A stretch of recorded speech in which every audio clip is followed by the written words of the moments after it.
Okay, we have all been there, right? You've got headphones on, a massive deadline is staring you down, and you're just scrolling and scrolling, trying to find that one perfect playlist that's going to magically make you focus. But what if that music, the thing we think is our secret weapon, is actually holding us back? Let's get into it. No, really, it's a serious question. In this world that is just packed with distractions, I'm talking noisy neighbors, the constant ping of your phone, we reach for our headphones like they're a shield. But are we actually choosing the right shield? Or are we, accidentally making that battle for concentration even tougher on ourselves? So think of this as a quest. We're going to sift through all the science, we're going to bust some common myths, and we're going to try to uncover the real secrets to creating the perfect sound environment for deep work and learning. Our mission? To find the ultimate focus potion. First things first, we have to look at the science. And I've got to be honest with you, it can feel like a total maze. For every single study that says music is this magic bullet for focus, there's another one that says the complete opposite. So, what is going on? Let's untangle this mess. This quote from H.L. Mencken just hits the nail on the head. If anyone ever tells you that music is always good or always bad for studying, they're probably giving you the simple wrong answer. The truth, as it usually is a lot more complicated than that. And check this out. These two studies show the conflict perfectly. On one side, you've got a French study with almost 250 students. It found that the ones who listened to classical music during a lecture actually did better on the test afterward. But then, on the other side, a study out of Cardiff found that students who studied in total silence did over 60% better than those listening to music with lyrics. So, what gives? Well, the reason the results are all over the place is because there are so many different things at play. The effect music has on your brain isn't some simple one-size-fits-all deal.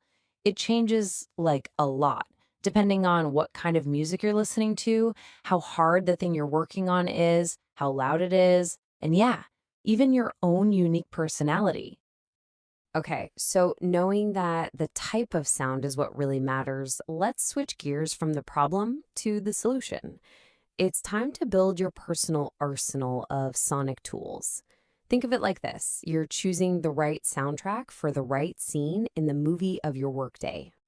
All right, here's the number one rule. If you remember nothing else, remember this: avoid lyrics. Seriously, research has confirmed that human speech is the absolute biggest productivity killer. When you listen to songs with words, the language parts of your brain are trying to do two things at once: process the lyrics and process whatever you're trying to read or write.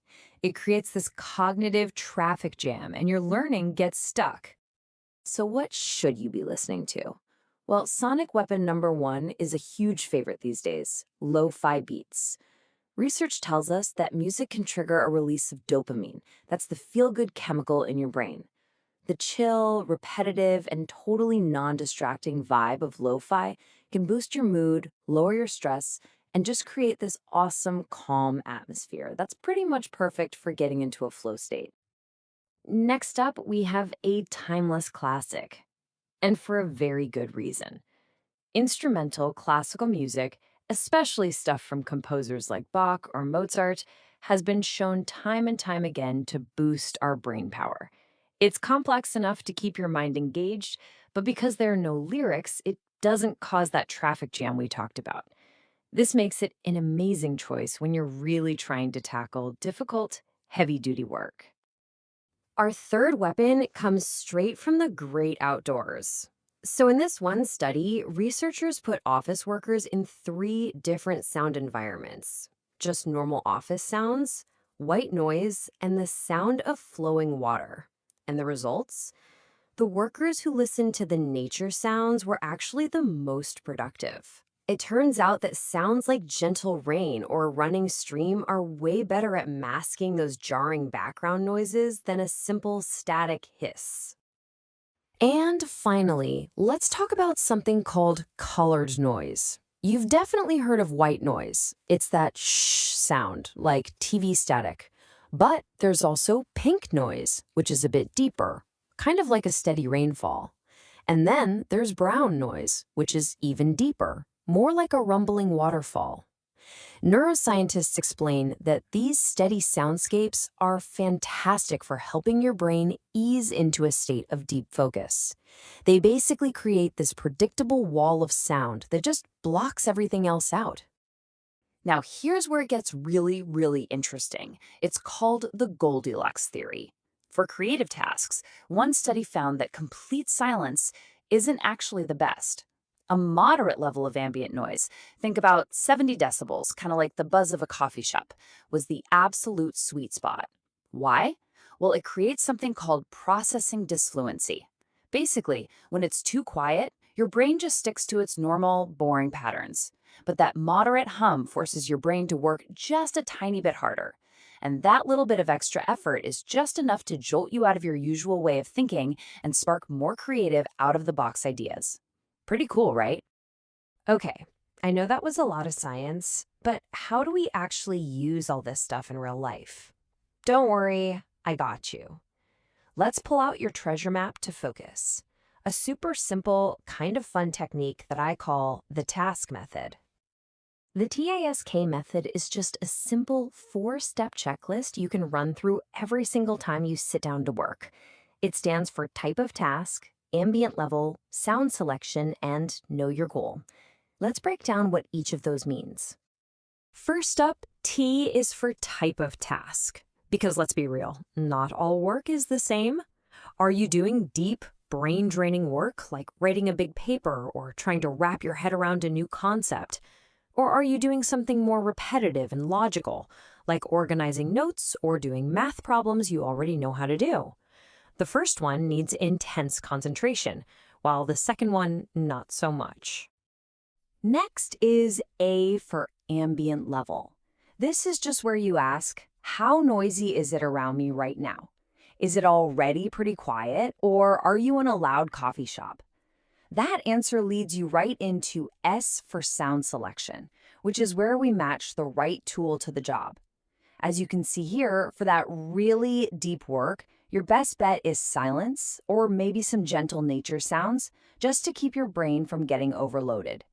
For creative brainstorming, that moderate ambient noise or some lo-fi is perfect to spark new ideas. For those repetitive tasks, something upbeat and instrumental can actually boost your mood and make you work faster. And finally, when you just need to block out distractions, that's when you bring in the heavy hitters, white or brown noise. And last but not least, K is for know your goal. This one is so important. Focus is not a light switch you can just flip on. You need a warm-up. I mean, you wouldn't walk into a gym and immediately try to lift the heaviest weight, right? Your brain works the same way. So use the first 5 or 10 minutes of your study session to just let your brain gradually settle in and get into the zone. Be patient with it. So the big takeaway here is that you can and should design your own audio environment. It's not about finding that one magical playlist that works for everything. It's about building a whole toolkit of different sounds and knowing exactly when to use each one to level up your focus. So here it is, your treasure map. The T.A.S.K method isn't about following a bunch of strict rules. It's a starting point for your own experiments. The real secret is to become a scientist of your own focus. Just start paying attention to how different sounds make you feel when you're doing different things. Your focus quest starts right now. So go, experiment, and find the personal soundtrack that unlocks your A game. So I'll just leave you with this question. Now that you have all this knowledge, what's going to be the very first track you add to your new super smart focus playlist? Will it be lo-fi, classical, or just the simple sound of rain? The truth is, the right answer is whatever works for you.